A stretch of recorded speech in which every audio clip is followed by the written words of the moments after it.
Hello, this is Shanker, and once again, I'm telling you about my experiences in astrology with respect to Jupiter.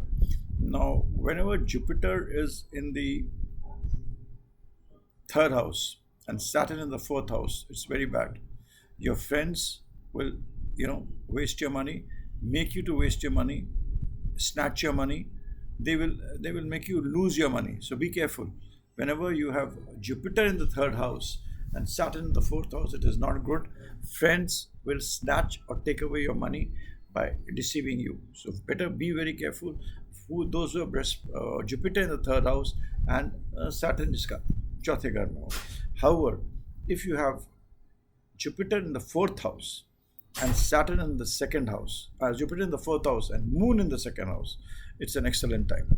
I mean, wealth will flow. Wealth will flow in absolutely great quantities. And whenever Jupiter is in the fourth house and Moon is in the second house, be sure that what you have earned, your son will earn multifold of that.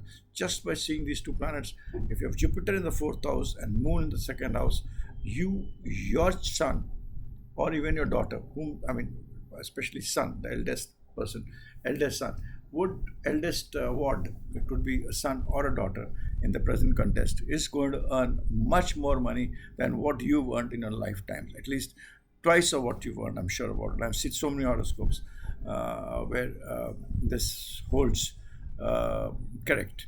Now, when you have Jupiter in the second house and you have Saturn, Sun, or Moon, either of them, Saturn, Sun, or Moon, in the sixth house, again, it's an excellent time it's an excellent period for earning money through consultancy services. Don't have all the planets three together. You have, I repeat, Jupiter in the second house and you have Saturn, Sun, or Moon, either of them, in the sixth house alone. It is an excellent horoscope where a person earns a good amount of money through his own efforts and large sums of money. Jupiter and Sun in the first house is again an excellent horoscope where it has the potential of taking you to great heights. So that is what Jupiter gives you. It is with Sun.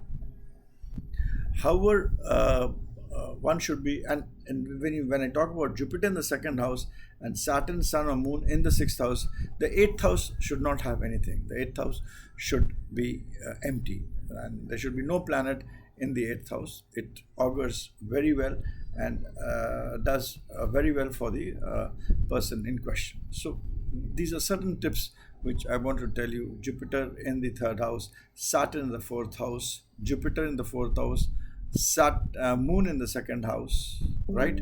Then Jupiter in the second house, Saturn, Sun, or Moon in the sixth house with eighth house empty. These three combinations are very good combinations for money, especially if you have Jupiter in the fourth house and Moon in the second house. It's an excellent horoscope. It's an excellent thing for money. But Saturn, Sun, or Moon, sixth house alone, and Jupiter in the fourth house also very good. But however, if you have Jupiter in the third house and Saturn in the fourth house, be sure that all your money will be taken away by relatives, friends, or by deceptions, or by people whom you trust. They will take away your money. Even I've seen Saturn when it is retrograde in the fifth house, it actually tends to go towards the fourth house and gives a kind of once or twice a person will get deceived. Not that he becomes a pauper, but there will be a deception by people whom he trusts. So that is very important when you see that. And another important thing which I'd like to tell you is also about if you have Jupiter and Surya in Lagna. That's a very good thing to have. It gives the potential in the horoscope to make you rise very high. And last but not the least, the most important is if you have Jupiter in the second house and you have Ketu in the sixth house, you have a dragon tail in the sixth house and you have Jupiter in the second house, a person has intuition. When he's going to die, he'll get intuition, death is coming near. That intuitive power of death, which is that he can smell death, something wrong is going to happen. That happens whenever Jupiter is in the second house and you have dragon head Ketu in the sixth house alone. It gives you that power of intuition, which that death is around the corner. and that is a great thing to have. And second house is a very important house. Second house is the house of your, it's a culmination of house of what is in your DNA, as what you get from your good karmas or the good energy. You are energy, and energy, you die and the energy keeps on taking shapes in different forms, and human form or any other form, depending on, there's a law of karma which I really, we have to decode. Just like you have DNA, I mean, there is something which makes a person what he is. Some people work very hard and don't get anything. Some people do not work even 10% of that and get much more. So there is a code, a code which is there. So in this whole thing, the culmination of what is there, which you get because of your past births, is by the that impact, the resultant of that from the 12th house actually travels into the second house. Second and 12th always, they're shaking hands. I mean, second is the right hand and 12th is the left hand.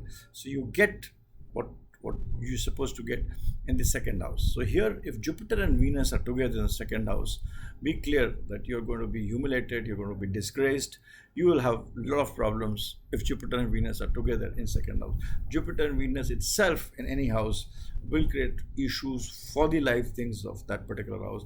Jupiter and Venus in fourth house will create problems in your domestic life, maybe your husband, it creates problems. So Jupiter and Venus in the second house will make you suffer from some kind of humiliation and disgrace. So these are the tips which I give you for Jupiter.